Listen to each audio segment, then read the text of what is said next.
ప్రభుత్వాన్ని బద్నాం చేయాలని చూస్తున్నారని మండిపడ్డారు మంత్రి పొన్నం ప్రభాకర్. దీనికి సంబంధించిన బ్రేకింగ్ అప్డేట్ చూస్తున్నాం. వ్యక్తిగత అంశాలపై నిరాధార ప్రచారం చేస్తున్నారని, నిజంగా ధైర్యం ఉంటే ఆధారాలతో బయటపెట్టాలని సవాల్ విసిరారు. పట్టిగానే కథనాలు చేసి రాక్షస ఆనందం పొందితే చట్టం తన పని తాను చేసుకుంటూ పోతుందని అన్నారు. ఆధారాలు లేకుండా కుట్రపూరితంగా కథనాలు వేస్తే చూస్తూ ఊరుకోబోమని హెచ్చరించారు పొన్నం.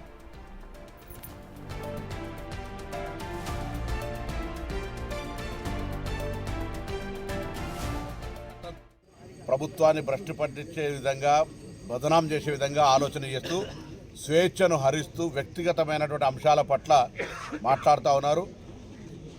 నిజంగా అంత ధైర్యం ఉంటే ఆధారాలతో బయట పెట్టాలి.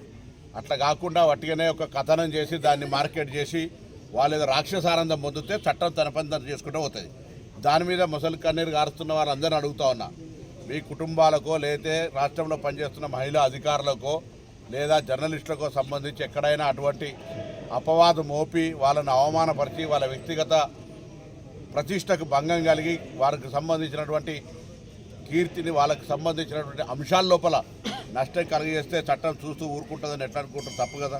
అందుకే ప్రభుత్వంలో ఇటువంటి నిరాధారమైన, ఎటువంటి పస లేకుండా ఒక రాజకీయ దురుద్దేశంతో కుట్ర చేసి అందులో పత్రికలు లేదా సోషల్ మీడియా ఇటువంటివి చేస్తే ప్రభుత్వం తప్పకుండా గతంలోనే చెప్పడం జరిగింది. దాంట్లో రాజకీయ ప్రమేయం అవసరం లేదు. ప్రభుత్వం తప్పకుండా చట్టంలో ఉన్నటువంటి పరిధి ప్రకారంగా కఠిన చర్యలు తీసుకుంటారు.